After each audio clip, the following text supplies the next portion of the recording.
So this is an actual message that I received about my music. Now, I'd be lying if I said that this didn't hurt, especially because it was from a producer that I've been trying to work with for a long time. Now, luckily, he did give me more chances and we did eventually end up working quite a bit together. However, something like that can really shake up your confidence, and it can even make it hard to trust your inner voice. However, as artists, as producers, we have to trust our inner voice no matter what, because not trusting it can lead to a lot more problems. You could end up making the same thing over and over again, getting beat block, getting burnt out, and you might even eventually quit.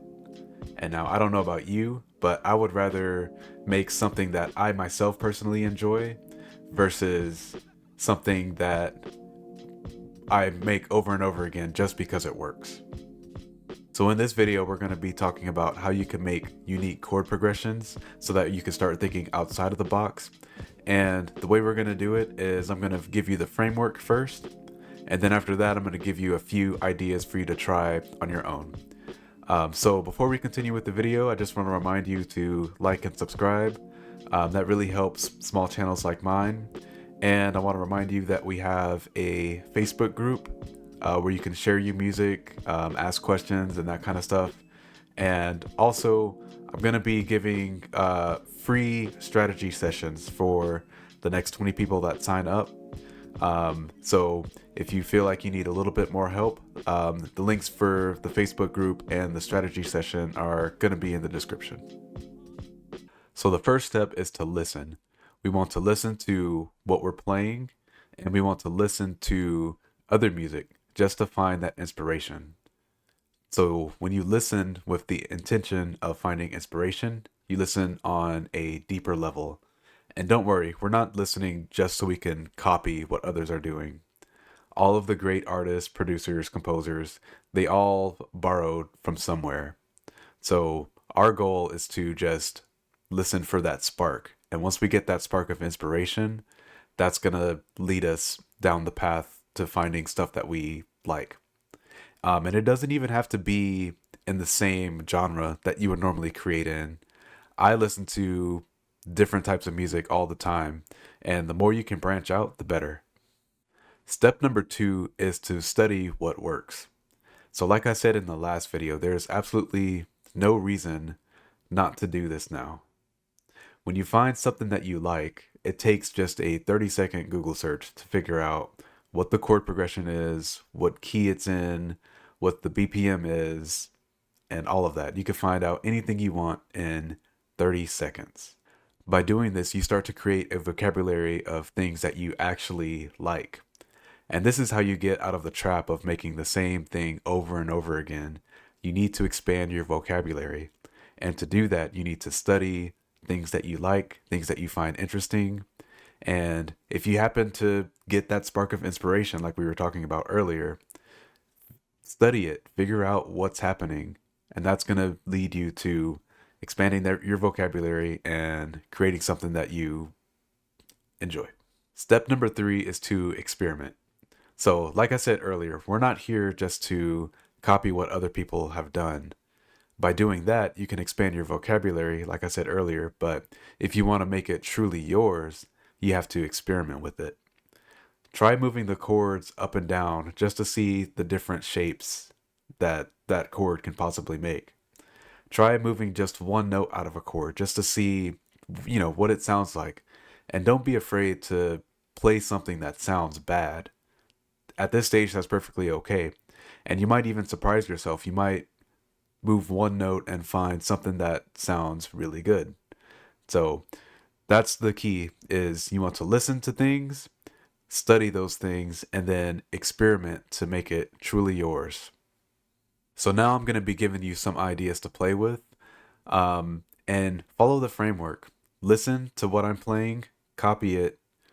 I'm going to be telling you why it sounds good, but study it on your own and then experiment with it. Make it yours. All right, so first we're going to be talking about chromatic chords. And so this just means taking a chord, like we'll take this B flat minor and just moving it around. So by itself, that might not sound like anything, but let's see, if you add a few more voices, so if we make it a minor 9, for instance, that could sound pretty cool.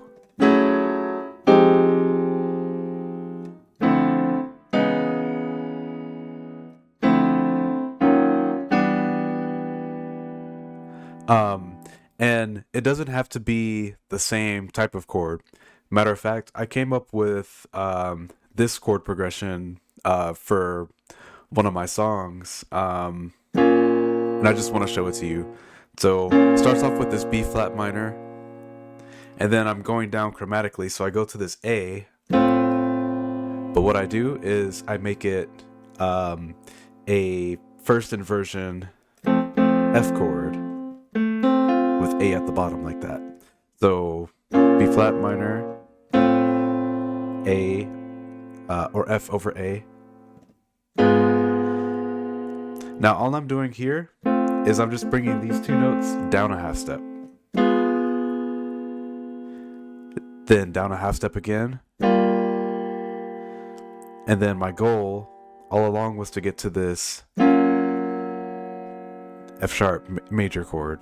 So it goes like this: B flat minor, F over A,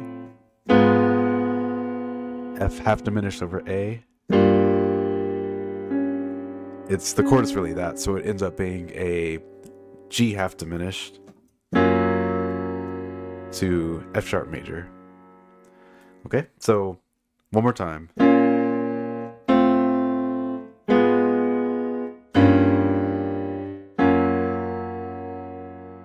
And then I ended it with that chord.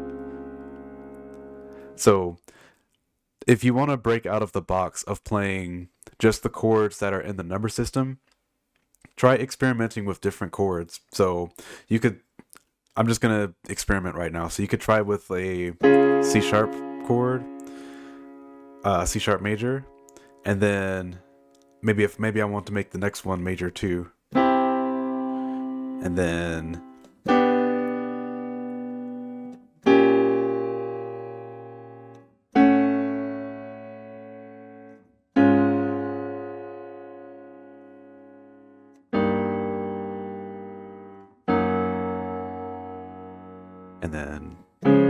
back to C sharp, and all I'm doing is I'm just trying out different chord inversions and going chromatically. So instead of just using the chords that are in the key, I'm just seeing what note comes next chromatically, and I'm picking a chord that uses it.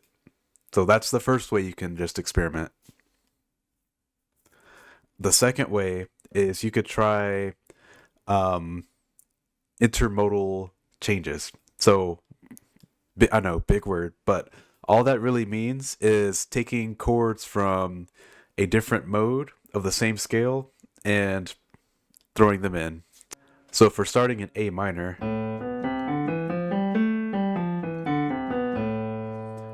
we're playing, we just have all white keys. So I could play that, but if I want to do intermodal changing, I could borrow chords from A major.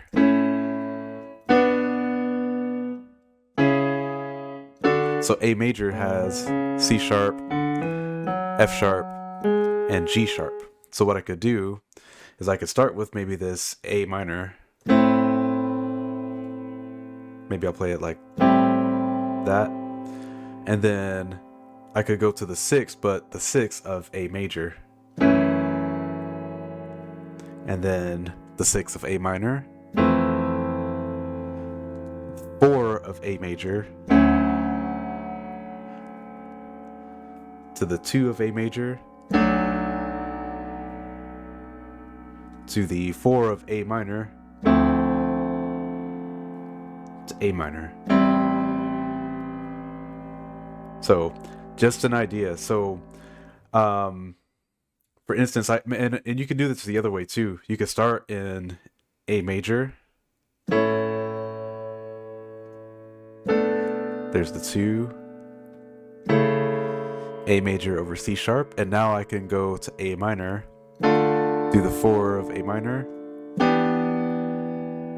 5, 6, back to the 1 of A major. So we've talked about intermodal changes, we've talked about chromatic changes. So let's talk about temporary key changes. So let's say I'm in the key of C, and I want to change, let's say, to this A flat, which is not in the key of C. So the way to do that is, well, the easiest way is to play the 5 of that key. So the 5 of A flat is E flat, and then play the 1. So then play the E flat. So you could get something like this. That's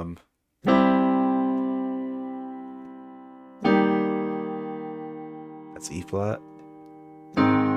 That's A flat. And then if I want to get back to C, I can play the 5 of C. Back to C. So one more time.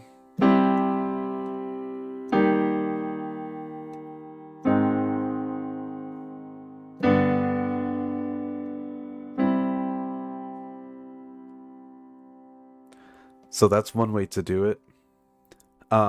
You could also use the 4. So this time I'm going to start in, let's say I'll start in A minor. And, okay, let's say I want to get to C sharp major, okay? I could start in A minor, maybe just play a 1, 6. And now remember, my goal is to get to C sharp. So what I'm going to do is I'm going to play the 4 of C sharp, which is F sharp. So just up a half step, then to C sharp. Okay, so all of that one more time. Play it like this. A minor, F major, F sharp major, C sharp major. So that's just an experiment. So we temporarily changed to the key of C sharp.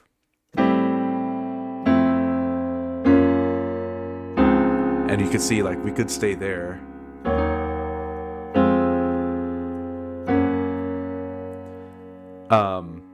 But we're just changing there temporarily so we can go back to A minor. All right, so just to play it one more time.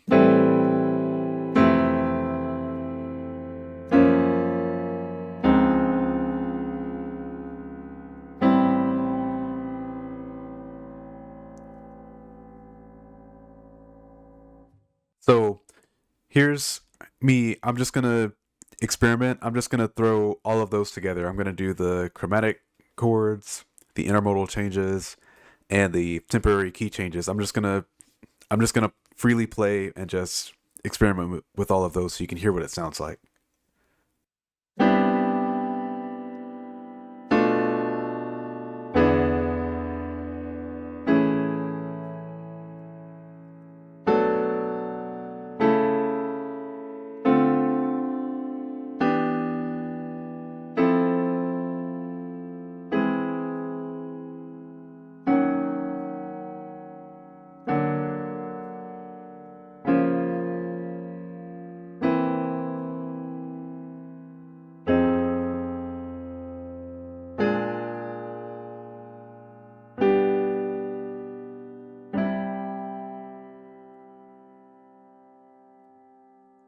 So yeah, those may not have sounded the best, but you can get an idea of like what experimenting like that would sound like, and you can come across something that might sound cool. So like I was saying with my song that that I came up with earlier, that came from this.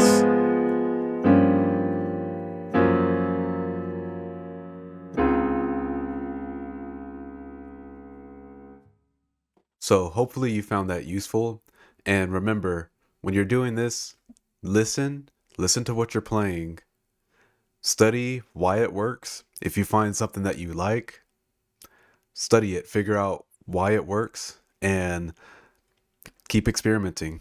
That's how you're gonna that's how you're gonna get better at this, and that's how you're gonna play chords that are outside of the box but still sound like something good. So hopefully you enjoyed that and you found something useful.